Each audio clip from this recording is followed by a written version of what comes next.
네, 안녕하세요. 리테라이드입니다. 자, 오늘은 2025학년도 아주대 정시 전형과 관련된 주요 내용에 대해서 살펴보도록 하겠습니다. 자, 이제 이 내용이 이제 2025학년도 아주대 신입학 전형의 이제 마지막 내용이 될 텐데요.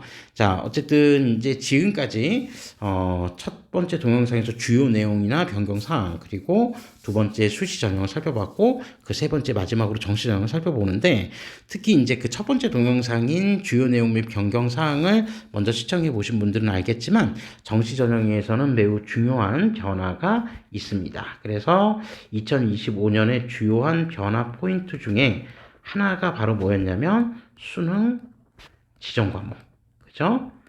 과목이 폐지가 되었다라고 하는 점을 먼저 알고 이 내용을 이제 좀 시작하도록 하겠습니다. 그래서 지정 과목 같은 경우 특히 이제 뭐 자연계열 같은 경우에 전년도에 일부 모집 단위 같은 경우에 뭐 수학 같은 경우 기하나 미적, 그리고 이제 그 탐구 같은 경우는 이제 과탐만 또 지정을 해서 이렇게 응시를 하게 했었는데, 이제 이 부분들이 이제 2025학년도에는 이제 폐지가 되었다. 네, 그렇게 좀 생각하시면 될 것 같습니다. 다만 이제 중요한 거는 기본적으로 그 어쨌든 지정 과목을 이제 좀 폐지를 하는 순간 이제 자연 계열을 지원하는 수험생들이 실제로 이제 사탐을 선택하고 이제 들어올 확률들도 이제 대단히 높기 때문에 최소한 정시 전형에서는 그런 부분들을 조금 일정 정도 좀 예방을 하고자, 네, 그 탐구 영역이든 수학이든 가산점을 좀 부여하는 경우들이 좀 있거든요.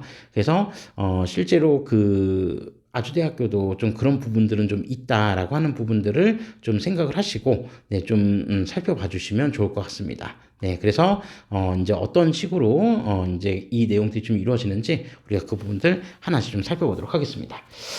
자, 우선 이제 수능 전형 같은 경우에는 뭐 그냥 정원 내로 선발하는 일반 전형이든 그다음에 정원 내로 모집하는 고른 기회 전형이든 간에 특성화고등을 졸업한 재직자 전형을 제외하면은 나머지는 다 수능 100% 일괄 전형으로 평가를 합니다. 그리고 특성화고등을 졸업한 재직자 전형 같은 경우 수시에서 충원하지 못했을 때, 네, 그래서 2월된 인원들을 이렇게 단계별 전형으로 선발하게 되죠. 그러니까 이 전형 자체는 사실 모집 시기만 정시지 실제로 그냥 학생부 종합 전형이다. 네, 이렇게 생각하시면 되겠습니다. 이유는 수시에서 선발되지 않은 인원들, 즉 미충원 인원들이 생겼을 때 시기를 이제 정시라는 모집 시기로 옮겨서 선발을 하는 거니까 전형 방법을 달리 이제 선택하지는 않고요. 학생부 종합 전형으로 선발을 한다. 이렇게 좀 기억해 두시면 될 것 같습니다.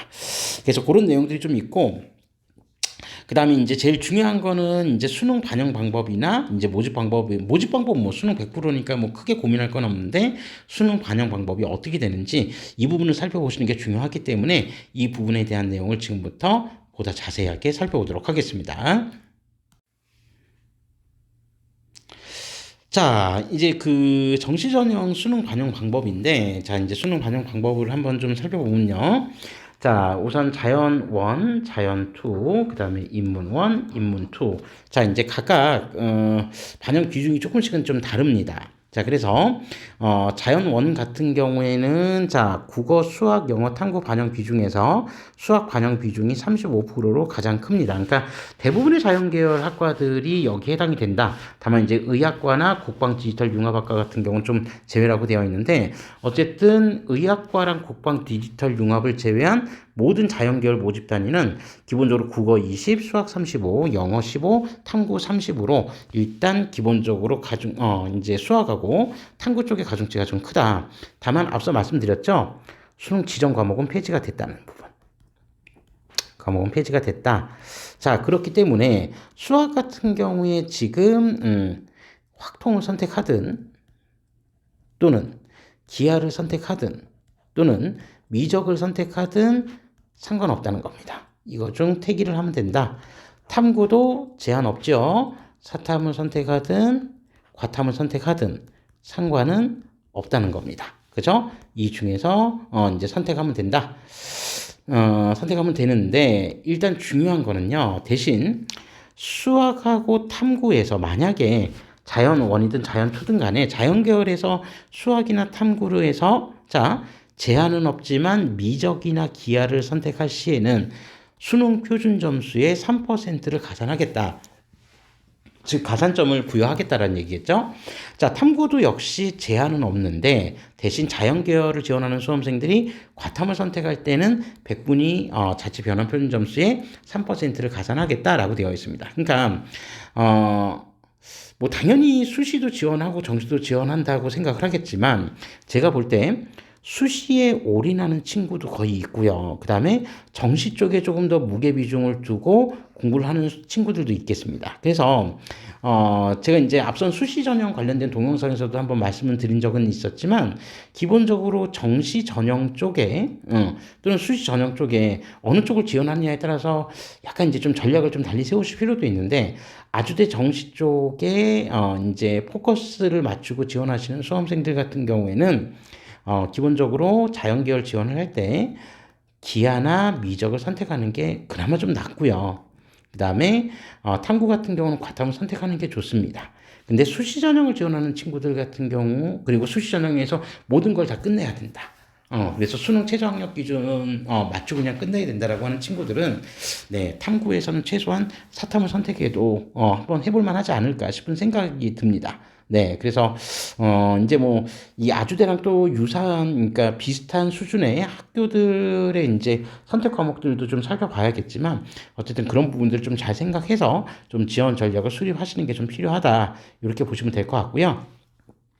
자, 그 다음에 의학과랑 국방 디지털 융합과 이 두 개 학과 같은 경우는 수학 반영 비중이 더 높습니다. 40%로 더 높다라고 하는 걸 좀 기억해 주시면 될 것 같고, 그 다음에 인문원 같은 경우, 자, 경영대학이나 간호학과 같은 경우에는 교차 지원이 가능한 일반 전형 포라고 해서 그래서 이쪽에 이제 별도로 모집을 하죠. 그래서 일단 경영대학과 간호학과 같은 경우는 인문 계열에서 지원을 한다 손 치더라도 네 대신 이제 40% 수학 과정 비중이 매우 높다. 이걸 좀 기억해 두시면 되겠습니다. 대신 인문 계열에서 간호학과를 지원하는 수험생들 같은 경우에는 네 사탐을 선택할 가능성이 거의 뭐 100%이기 때문에 인문 계열 학생들 중에서는요. 그래서 따로 가산점을 부여할 일은 없다. 네 그렇게 생각하시면 될 것 같고요. 그다음에 이 경영학과랑 그다음에 간호학과를 제외한 나머지 모집 단위는 네 국어 반영 비중이 35%로 가장 높다. 그리고 수학하고 탐구 반영 비중이 동일하다. 이렇게 기억해 주시면 되겠습니다.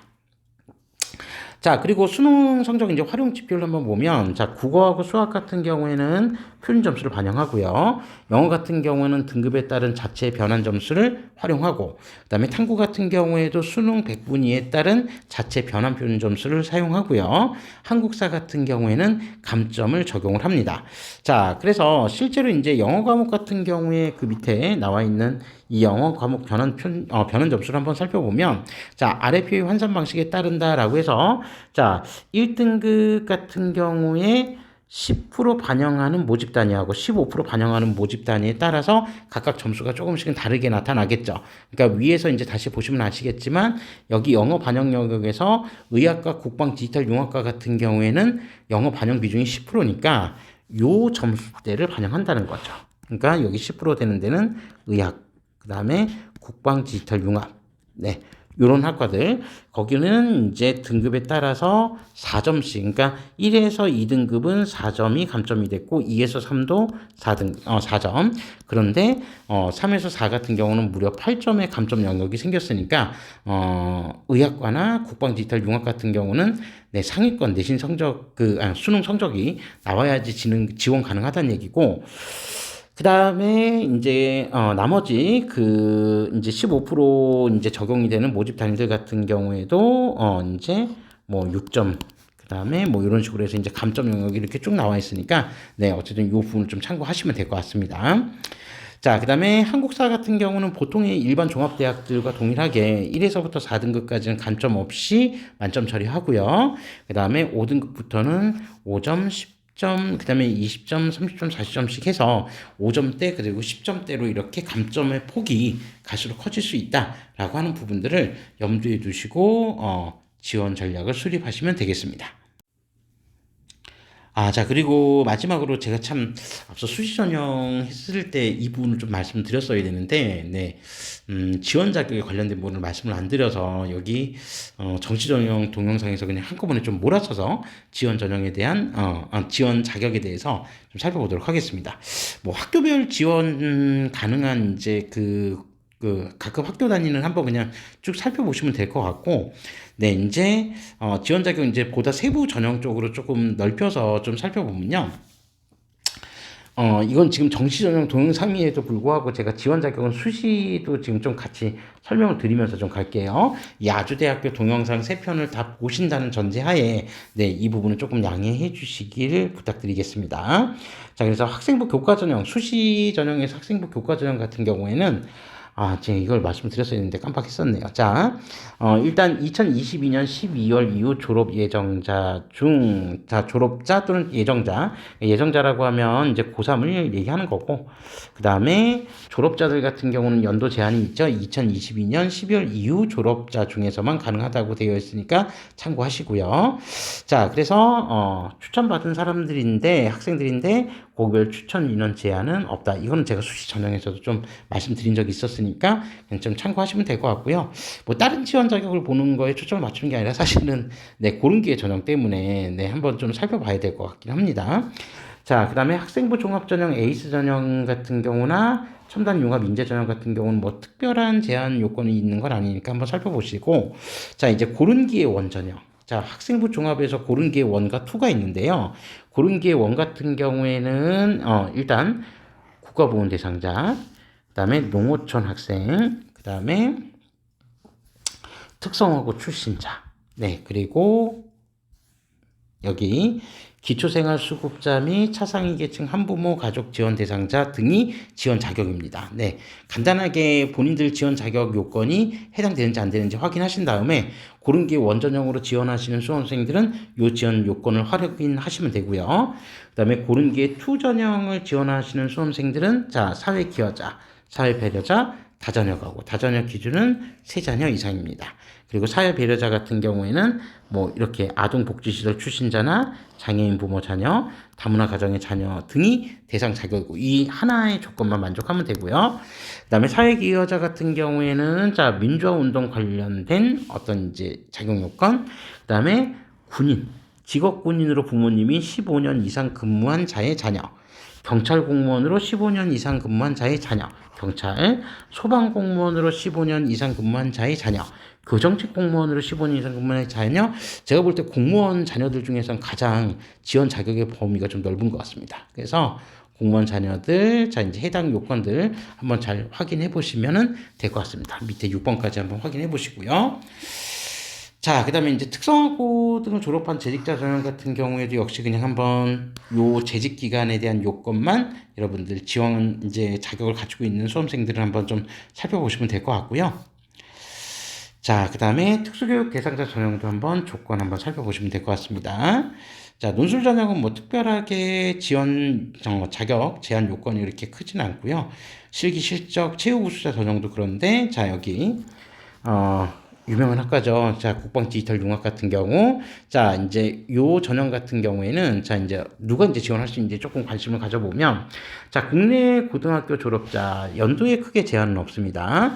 관계 법령에 의해서 고등학교 졸업자 동등 이상의 학력이 있다고 인정된 자로서 ICT 전문성, 글로벌 역량, 리더십을 갖추고 아래 기준을 모두 만족하는 자. 특히 제가 이제 말씀드렸던 것처럼 국방 디지털 융합 같은 경우에는 공군본부하고 협약을 체결한 군 계약학과거든요. 그래서 이제 공군으로 이제 복무를 하게 되었을 때도 이 ICT 분야에서 정보통신 분야 그 분야에서 이제 그 근무를 하게 된다라고 하는 부분들을 좀 기억해 두시면 될 것 같습니다. 자, 그러면서 군 인사법에 관련된 어떤 내용들이 쭉 나와 있는데, 네, 이 부분들 한번 좀 읽어보실 필요가 있다라고 하는 거. 왜 이 부분을 우리가 좀 관심을 가져야 되냐면 정시 전형에서도 이 부분에 대한 내용들 일정 정도를 요구하고 있기 때문에 한번 살펴보실 필요가 있습니다. 자, 그 다음에 수능 전형. 자, 수능 전형 같은 경우에도 특별한 자격 제한 요건은 없는데, 자, 국방 IT 우수 인재 투 전형이라고 해서 원전형이 수시라고 한다면 투정은 이제 정시가 되겠죠. 그래서 정시전형 같은 경우에 또 어떠한 지원 자격 요건이 있는지 한번 살펴보시면 위에 보았었던 이제 수시 전형과 동일한 지원 자격 요건을 가지고 있으니까 자격 요건은 그 정도만 좀 확인하시면 될 것 같습니다. 자, 그리고 수능, 자, 농어촌 학생 전형 같은 경우는 이제 독자적으로 모집을 하기도 하는데, 네, 여기 어떤 지원 자격 요건인지 한번 확인해 보시면 될 것 같다라고 하는 거. 네, 그런 부분들만 좀 기억해 주시면 될 것 같고요. 자, 그 다음에 특성화고 졸업자 전형도 한번 살펴보시고, 자, 이제 기회균형 전형. 자, 우리가 이제 관심을 가져야 될 기회균형 전형 같은 경우에는, 자, 이제 국민기초생활보장법에 따른, 그러니까 최저생 계층, 그리고 차상위 계층, 그리고 한부모 가족 지원 대상자, 요런 이제 그 학생들이 지원 자격 요건의 대상이 된다라고 하는 거를 기억해 주시면 될 것 같습니다. 자, 그리고 특성화고 졸업한 재직자 전형 같은 경우 역시 재직 기간을 살펴보시는 게 제일 중요하겠죠. 네, 그런 부분들로 지원 자격 요건이 제한되어 있다는 거 참고해 주시면 되겠습니다. 네, 앞에서 설명드리지 못했던 이 지원 자격 요건까지 이제 수시하고 정시 전형 몰아쳐서 같이 좀 설명드렸고요. 네, 이것으로 해서 이제 2025학년도 아주대 신입학 전형에 관련된 기본 내용들 이제 정시 전형까지 좀 마무리를 지으면서 세 개의 동영상에 걸쳐서 설명드렸던 아주대 2025학년도 신입학 전형 관련된 리뷰를 좀 마무리하도록 하겠습니다. 저에게는 이제 이렇게 유튜브로 이제 동영상을 찍는다는 것도 좀 색다른 경험이고요. 그리고 이제 또 이 아주대 같은 경우는 이제 제가 저희 리테라 아이디어 학원이 위치한 이 수원하고 아주 저희가 있는 학원과 이렇게 멀지 않은 곳에 위치하고 있습니다. 그래서 특히 이제 이 수원 지역 같은 경우에 아주대 입학에 대해서 관심이 있는 수험생들을 정말 제가 직간접적으로 좀 많이 만나봐서 네, 아주대 이제 어떻게 좀 준비를 해야 되는지에 대해서 저도 이제 좀 관심을 가지고 좀 살펴보고 또 비단 뭐 수원 지역에 있는 학생들뿐만 아니라 전국에서 또 아주대를 지원하고자 하는 수험생들이 상당히 많을 거라고 예상을 하고 있기 때문에 네, 그런 수험생들에게 조금 도움이 되는 정보였기를 바라면서 이상으로 리뷰를 마무리하도록 하겠습니다.